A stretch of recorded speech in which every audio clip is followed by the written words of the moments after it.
Hello, Mark. I'm Betty Jinjialing, freshman major in English. My school number is S0641030. The topic is Pay Attention to Penguins by Boersma.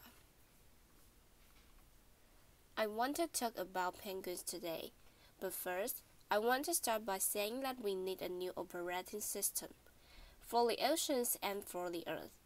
When I came to the Galapagos 40 years ago, there were 3,000 people that lived in the Galapagos. Now there are over 30,000. There were 2 jeeps on Santa Cruz. Now there are around 1,000 trucks and buses and cars there. So the fundamental problems that we face are overconsumption and too many people. It's the same problem in the Galapagos, except, obviously, it's worse here, in some ways, than other places. Because we only doubled the population of the Earth since the 1960s, a little more than double, but we have 6.7 billion people in the world, and we all like to consume. And one of the major problems that we have is our operating system. It's not giving us the proper feedback. We're not paying the true environmental cost of our actions. And when I came at age 22 to live on Fernandina, let me just say that I had never camped before. I had never lived alone for any period of time, and I never slept with sea lions snoring next to me all night. But moreover, I never lived on an uninhabited island. Punta Ipsona is where I lived for over a year, and we call it uninhabited because there are no people there. But it's alive with life. It's hardly uninhabited. So a lot has happened in that 40 years. And what I learned when I came to the Galapagos is the importance of wild places, wild things, certainly wildlife, and the amazing qualities that penguins have. Penguins are real athletes. They can swim 173 kilometers in a day. They can swim at a high speed day and night. That's faster than any Olympic swimmer. I mean, they can do like 7 kilometers an hour and sustain it. But what is really amazing, because of this depends here, depthness here. Emperor penguins can go down more than 1,500 meters, and they can hold their breath for 23 minutes. Magellanic penguins, the ones that I work on, they can dive to about 90 meters and they can stay down for about 4.6 minutes. Humans, without flies, 90 meters, 3.5 minutes, and I doubt anybody in this room could really hold their breath for 3.5 minutes. You have to train to be able to do that. So penguins are amazing athletes. The other thing is, I've never met anybody that really doesn't say that they like penguins. They're comical, they walk upright, and, of course, they're diligent. And more importantly, they were well dressed. So they have all the criteria that people normally like. But scientifically, they're amazing because they're sentinels. They tell us about our world in a lot of different ways, and particularly the ocean. This is a picture of a Galapagos penguin that's on the front of a little zodiac here in the Galapagos, and that's what I came to study. I thought I was going to study the social behaviors of Galapagos penguins, but you really know penguins are rare. These are the rarest penguins in the world. Why I thought I was going to be able to do that, I don't know. but the populations had changed dramatically since I was first here. When I counted penguins for the first time and I tried to do a census, we just counted all the individual beaks that we could around all this island. We counted around 2,000, so I don't know how many penguins there really are, but I know I can count 2,000. If you go and do it now, the national parks count about 500. So we have a quarter of the penguins that we did 40 years ago, and this is true of most of our living systems. We have less than we had before, and most of them are in fairly steep decline. And I want to just show you a little bit about why. Brain. That's a penguin brain to tell you that it's important to pay attention to penguins. Most important of all, I didn't know what that was the first time I heard it.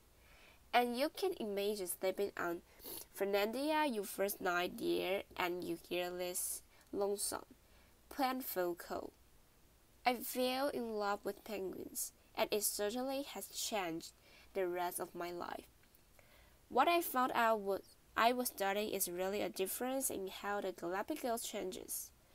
The most extreme variation. You've heard about this, Illinois, but this is the extreme that penguins all over the world have to adapt to. This is a cold water event called La Nina, where it's blue and it's green. It means the water is really cold, and so you can see this current coming up.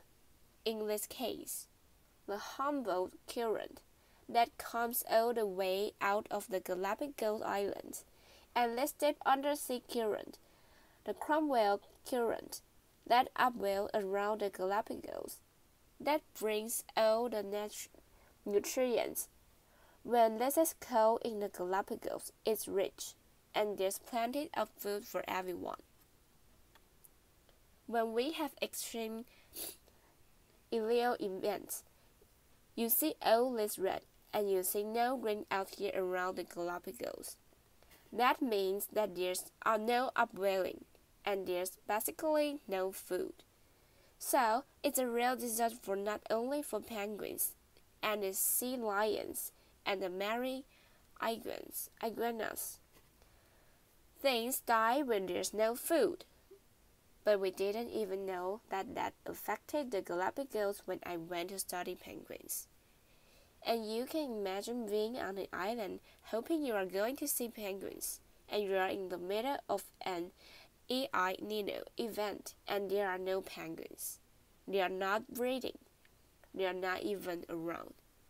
I studied marine iguanas at that point, but this is a global phenomenon. We know that. And if you look along the coast of Argentina, where I work now, at a place called Puerto, the largest Magellanic penguin colony in the world down here about 44 degrees south latitude. You'll see that there's great variation here. Some years, the cold water goes all the way up to Brazil, and the other years, in these La Nina years, it doesn't. So the oceans don't always act together. They act differently. But that is the kind of variation that penguins have to live with, and it's not easy. So when I went to study the Magellanic penguins, I didn't have any problems. There were plenty of them. This is a picture at Puerto in February showing all the penguins along the beach. I went there because the Japanese wanted to start harvesting them and turning them into high-fashion golf clubs, protein and oil. Fortunately, nobody has harvested any penguins, and we're getting over 100,000 tourists a year to see them. But the population is declining, and it's declined fairly substantially. about 21% since 1987, when I started these surveys, in terms of number of active nets. Here, you can see where put-up tomboat is, and the breed in incredibly dense colonies. We know this because of long-term science, because we have long-term studies there. And science is important in informing decision makers, and also in changing how we do and knowing the direction of change that we're going in. And so we have this penguin project. The Wildlife Conservation Society has founded me along with a lot of individuals over the last 27 years to be able to produce this kind of maps.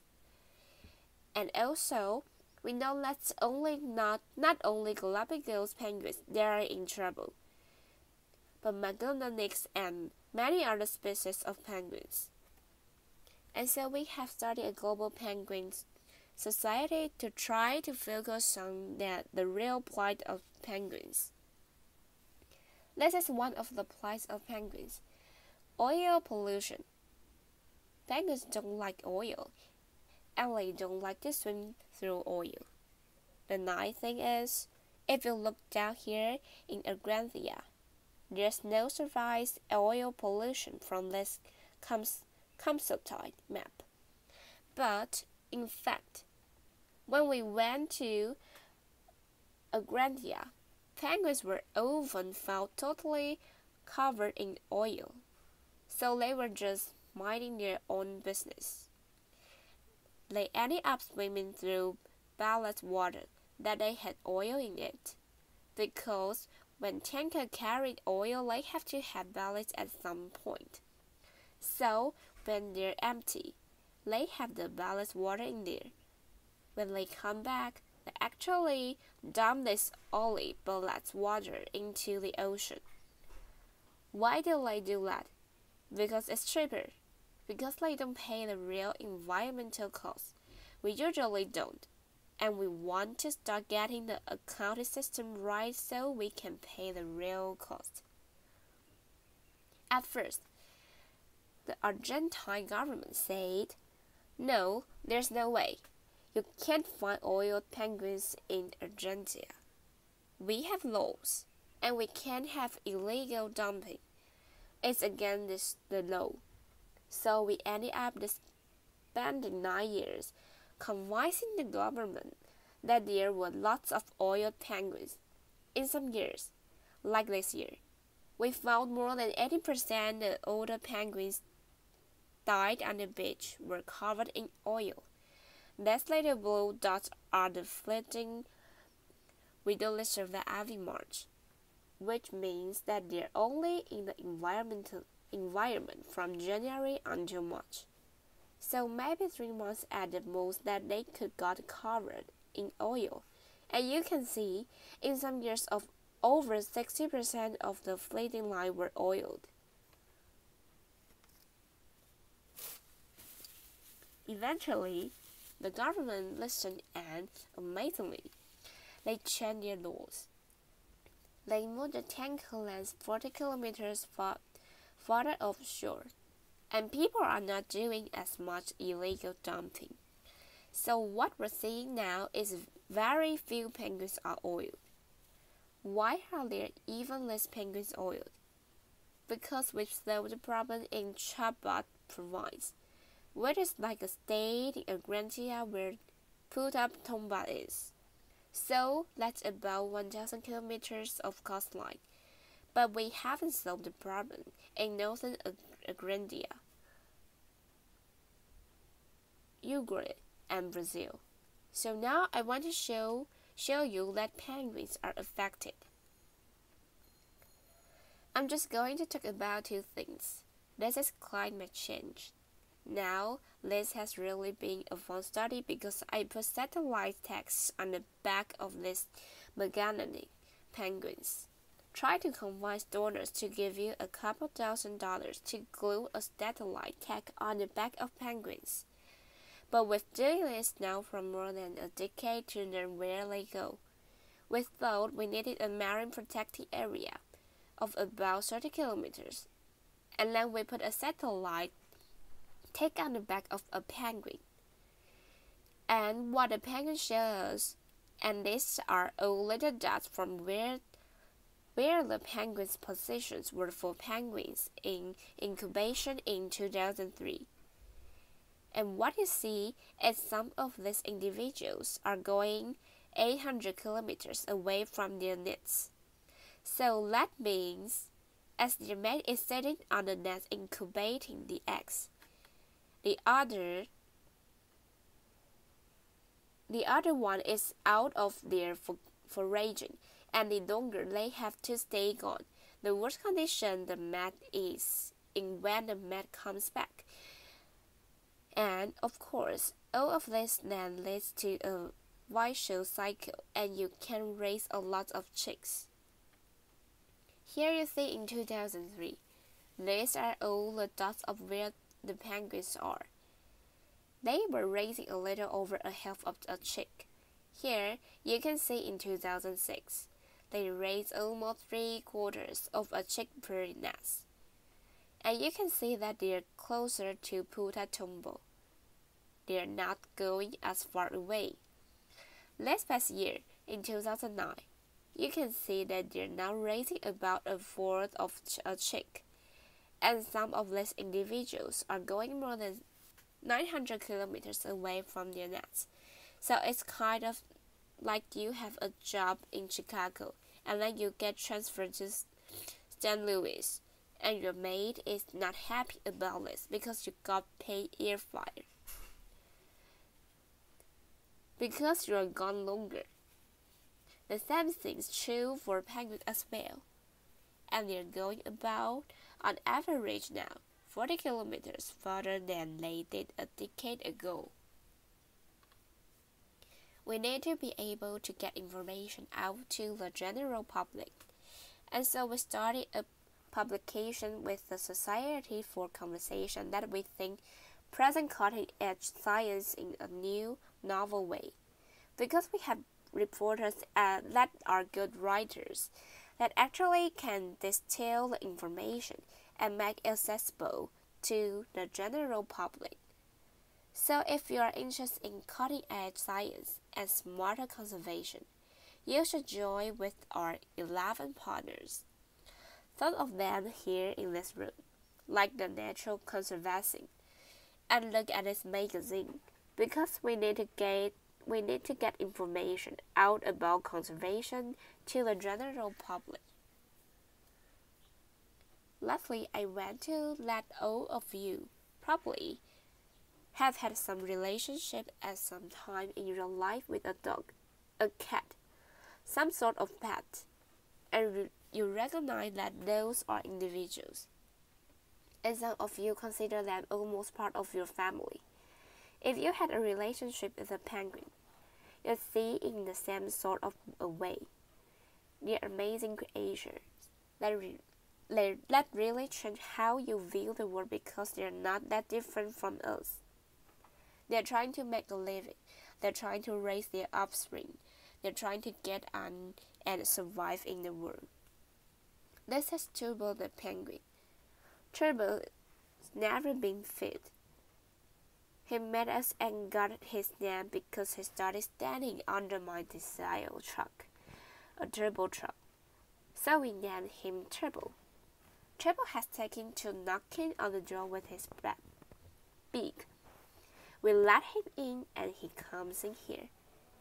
And I just wanted to show you what happened one day when Turbo brought in a friend. So this is Turbo. He's coming up to one of my graduate students and flipper patting, which he would do to a female penguin, and trying to figure out what's going on. What is this guy doing? This is really pretty weird. And you'll see soon that my graduate student, and you see, Turbo's pretty intent on his flipper patting, and now he's looking at the other guy, saying, "You are really weird." And now look at this, not friendly. So penguins really differ in their personalities just like our dogs and our cats. We're also trying to collect our information and become more technologically literate. So we are trying to put them in computers in the field, and penguins are always involved in helping us or not helping us in one way or another. This is a radio frequency ID system. You put a little piece of rice in the foot of a penguin that has a barcode. So it tells you who it is. It works over the pad, and you know who it is. Okay, so here are a few penguins coming in. See, that's one's coming back to its nest. They're all coming in at this time, walking across there, just kind of literally coming in. Here's a female that's in hurry. She's got food. She's really rushing back because it's hot to try to feed her chicks. And then there's another fellow that will literally come by. Look how fat he is. He's walking back to feed his chicks. Then I realized that they're playing king of the box. This is my box up here, and this is the system that works. You can see this penguin. He goes over. He looks at those wires. Does not like that wire. He uploads the wire. We have no data. Laughter. So, they really are pretty amazing creatures. Okay, most important thing is, only you can change yourself, and only you can change the world and make it better, for people as well as penguins. So, thank you very much. Applause. Bye bye, Mark.